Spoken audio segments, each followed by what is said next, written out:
Is it time for your regular daily period of unconsciousness?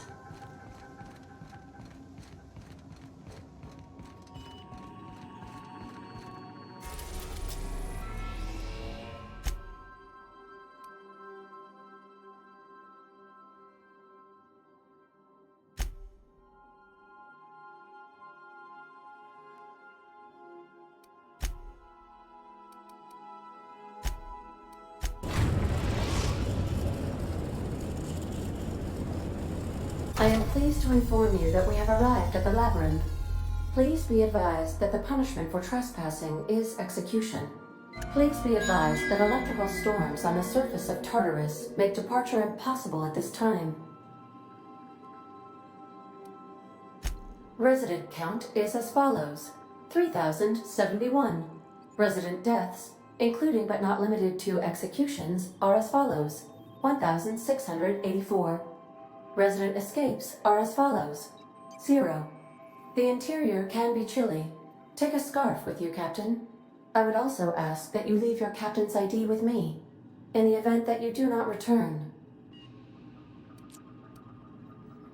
I can make the assurance that I will not leave with another captain unless you do not return within 876,541,652 hours. Oh, speak of the devil. Captain, I am receiving a transmission from the prison's docking authority now. Attention, unauthorized spacecraft. This is a maximum security installation. Your presence here is an explicit violation of UDL corporate policy. You are hereby confined to your docking platform until a ticket detailing your crimes has been filed and notarized, at which point your vessel will be seized and you will be executed.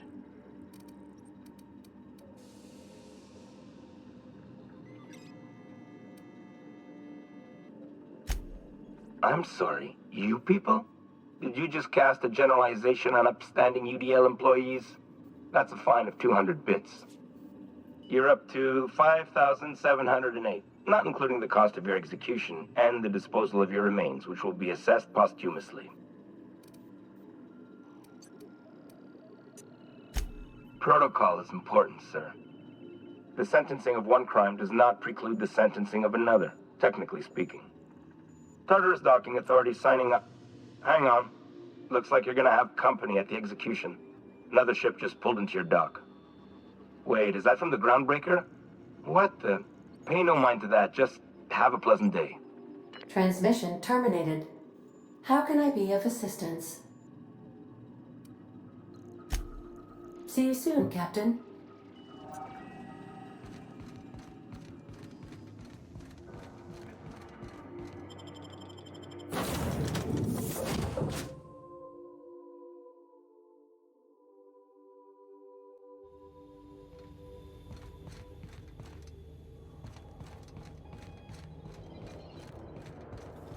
The captain did right by us once. The board will never own Groundbreaker.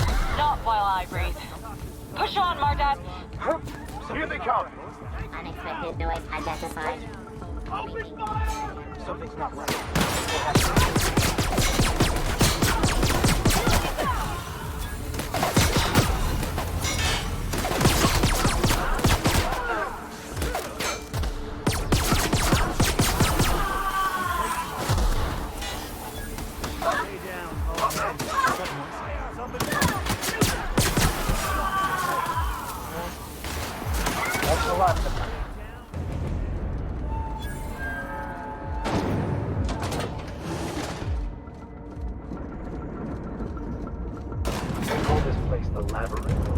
Perhaps we should all meditate on that as we make our descent. This might be the loneliest place in the whole system.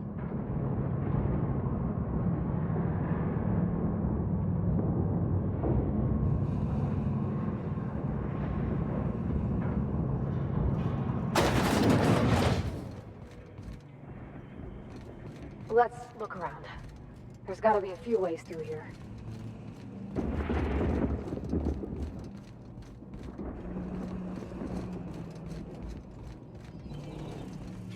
System alert searching for... Here they come!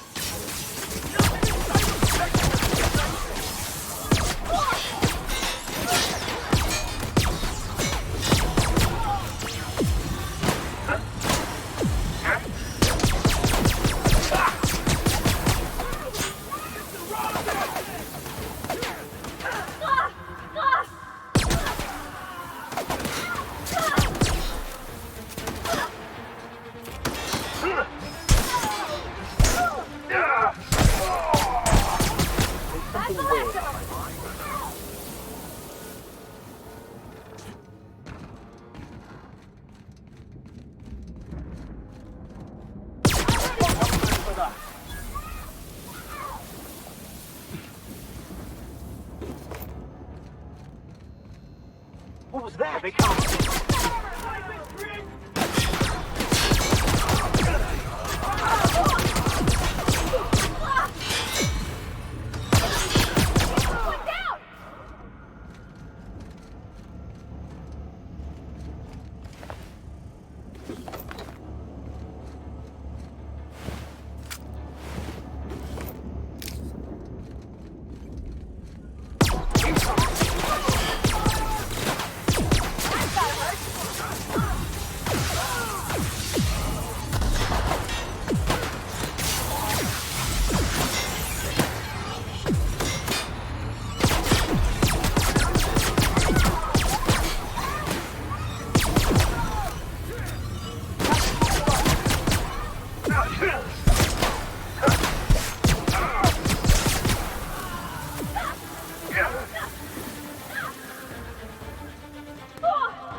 Well, look who it is. I'll be damned. I was prepping the studio for our announcement, and here you are as a bonus. I had heard you'd taken a mechanic under your wing. What's the matter, girl? Couldn't find actual employment?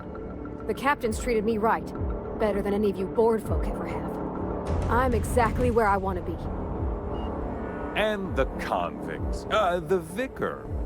You know, most people, once they're out of prison, don't seem keen on returning. Oh, I would go anywhere to see you fall, sir. When you go off and get yourself shot, try to avoid taking one to the face. I'll want it recognizable to show to my citizens.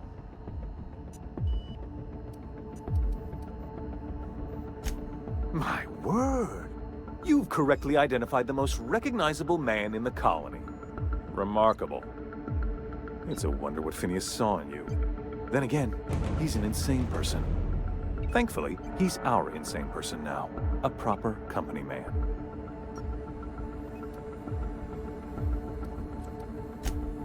Oh, the look on your face. Fantastic!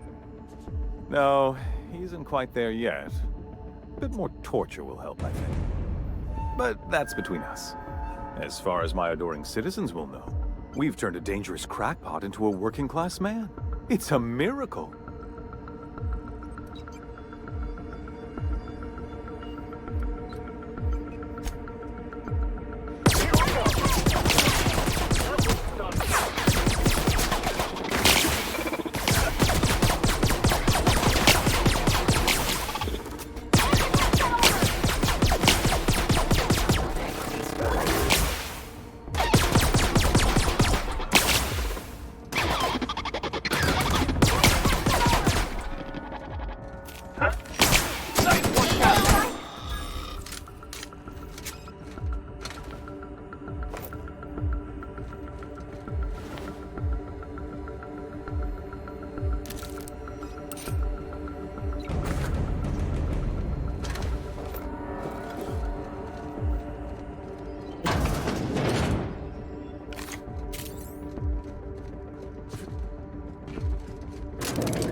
Well done, Captain!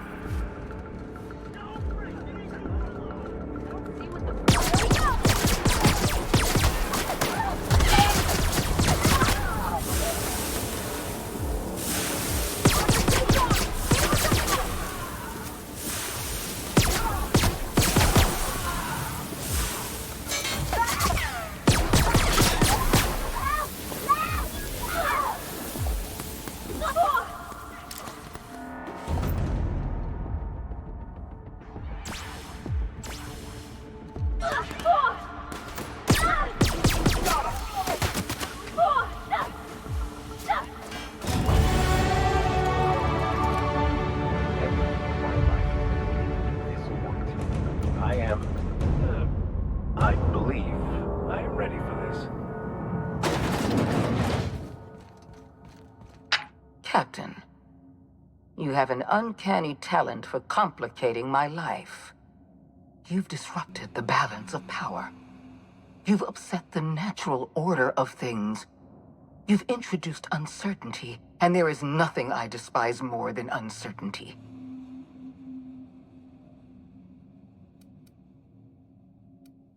I'm afraid I can't do that. You're a gifted warrior, Captain. You've made your talent for combat abundantly clear. For all your talents, you are the enemy of Halcyon, and therefore you are my enemy. You make a nuanced and compelling argument. Here's my rebuttal. No. Dr. Wells is being held in my custody. His cooperation will prove invaluable, even if I have to beat it out of him.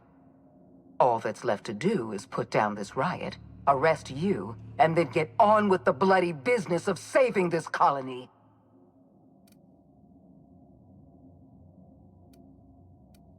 In that we are in agreement.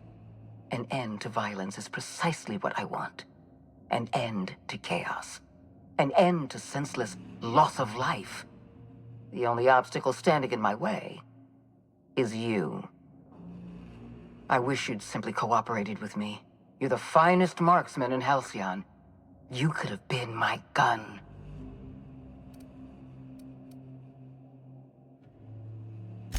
I had a feeling you'd say that. This prison is equipped with an automechanical warden. I've had it programmed to eliminate you on sight and rinse your remains down a drain. And don't worry. I will inform Dr. Wells that you died heroically, or something.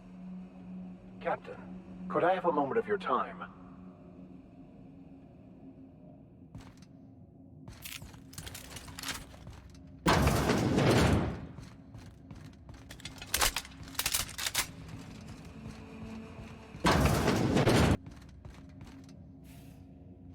Can we talk?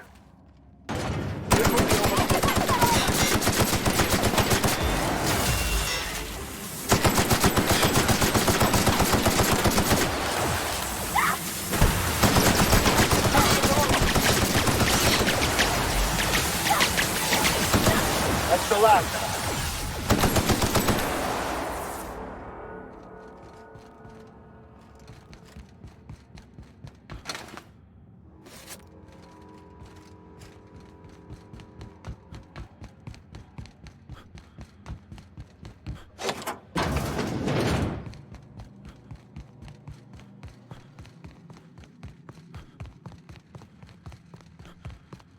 Why won't you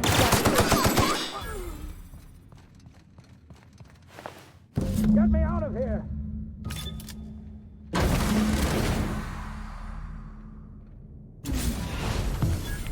You don't know how glad I am to see you. You did the right thing. Akande was a monster. Her death was much deserved, and long overdue. And you lunatic, you broke into the board's own fortress just to rescue one doddering old man. You are absolutely out of your mind, and I can't begin to thank you enough. I'm all right, thanks to you. Akande wanted my cooperation. I'm quite sure she would have beaten it out of me if you hadn't arrived. You've broken the board's stranglehold on this colony, and you saved my life. But there's still so much we have yet to accomplish. You and I are going to have to work harder than ever to save Halcyon. I'm afraid the situation is far worse than any of us ever anticipated. I would like nothing more than to celebrate this victory, but we have a serious problem on our hands. Earth has gone dark. We haven't received a single message in 3 years.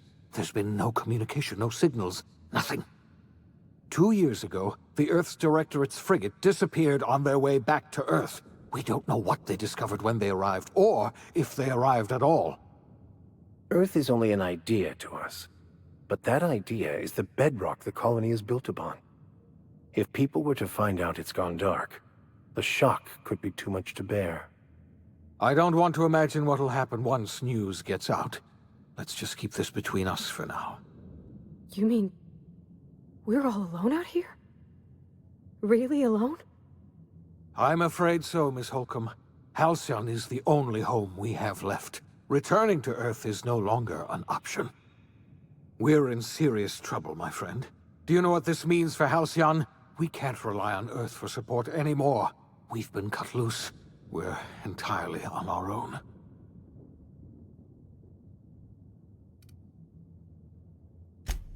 Yes, we do. You've done a marvelous thing. You've succeeded where anyone else would have failed, including me. We must begin the revival process immediately, starting with the Hope's brightest minds. And then we're going to fix this damn colony, one problem at a time. We're going to need a leader, and I can't imagine a better person for the job than you. What do you say, old friend? Will you help us?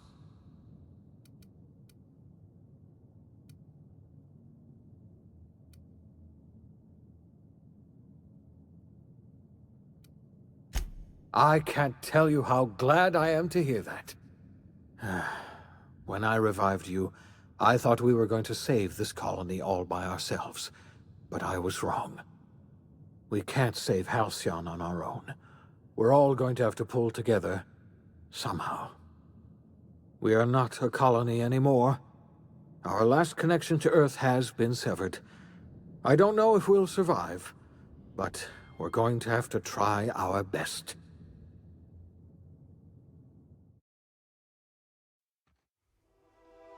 The OSI teaches that everything in the universe happens according to the grand plan. But the stranger that arrived in Halcyon was an unplanned variable. From the moment he landed in Emerald Vale, his actions altered the course of history.